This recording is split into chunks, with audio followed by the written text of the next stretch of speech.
नमस्कार मंडळी, श्री स्वामी समर्थ. माझ्या हलक्या फुलक्या चॅनलमध्ये तुमचे स्वागत आहे. यात आपण बघतोय मिनी लॉग्स आणि बरंच काही. आजचा विषय इंटरेस्टिंगच आहे. तुम्हालाही झोपेत झटका बसल्यासारखे वाटते का? उंचावरून खाली पडल्यासारखे वाटते का? असे का होते बरं? मैत्रिणींनो, शरीरासाठी झोप महत्त्वाची. झोप अपूर्ण झाली की पूर्ण दिवस आळसात जातो. झोपेत अनेकांना विविध गोष्टी जाणवत असतात, तर काही जणांना आपण उंचावरून पडत असल्याचा भास होतो, ज्यामुळे आपली झोप उडते. यालाच हायप्निक जर्क असे म्हणतात. खूप लोकांना हा अनुभव येतो. हायप्निक जर्क हा कोणताही आजार किंवा विकार नाही. तो फक्त शरीराला किंवा स्नायूंना बसणारा एक हिसका आहे. झोपणं आणि जागणं याच्यामधली ती स्थिती आहे. याची कारणे काय काय बरं? ताण आणि चिंता यामुळे हायप्निक जर्क येऊ शकतात.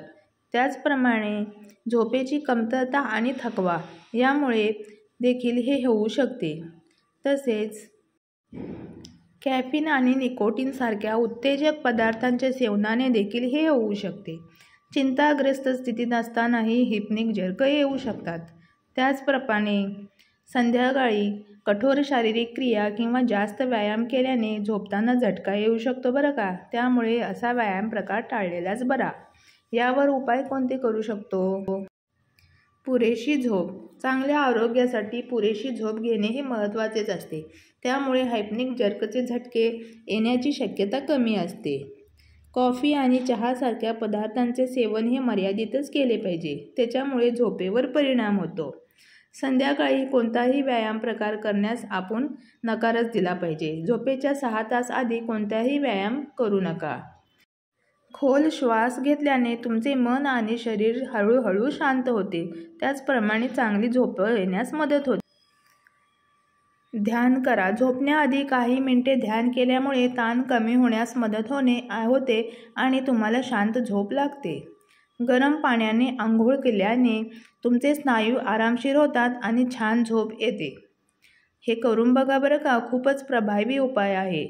सकस अन्न घ्या. आपल्या आहारामध्ये सर्व सकस पदार्थांचा समावेश हा असलाच पाहिजे. त्याच्यामध्ये डार्क चॉकलेट येतात, चिया सीड्स, ॲव्होकॅडो तुम्ही खाऊ शकता. योगा करा. दररोज योगा करणे अनेक प्रकारे फायदेशीर असते. स्ट्रेचिंग आणि काही सोप्या योगासनामुळे ते शक्य होते. तर या सगळ्याला काही आध्यात्मिक कारणे देखील आहेत का? तर नक्कीच आहेत. तर ती कोणती आहेत? तर जेव्हा आपण झोपेच्या पहिल्या स्थितीत असतो तेव्हा आपले शरीर हे आराम करत असते, पण आपला मेंदू हा जागाच असतो. तो अजूनही कार्यरतच असतो.